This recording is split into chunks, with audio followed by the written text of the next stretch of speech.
Another problem we have about misinformation is that we've had a lot of statistics removed. So Sweden only reports anybody who dies within 30 days of a positive COVID test. If you die within 30 days, you're considered to have died of COVID.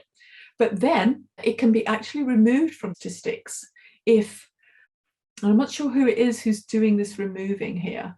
I'm not sure if it's our health authority or if it's our social services. But what we can see is that there were 19 children who were registered that dying within 30 days of a positive COVID test.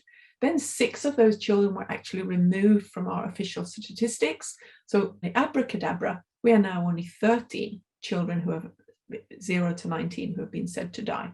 So what we're doing is we're removing 32% of those deaths that are happening. And what we see is there's a very significant trend here, that when it's children or young people dying, they're being removed quite sneakily from the statistics, and there's no information of why they're being removed. Whereas for the older people, there's hardly anybody being removed from these statistics. And there's very little data for us. So it feels like they are trying to remove children from the death statistics without any explanation of why they've actually been removed. So it looks as though not quite so many children and young people are dying of COVID.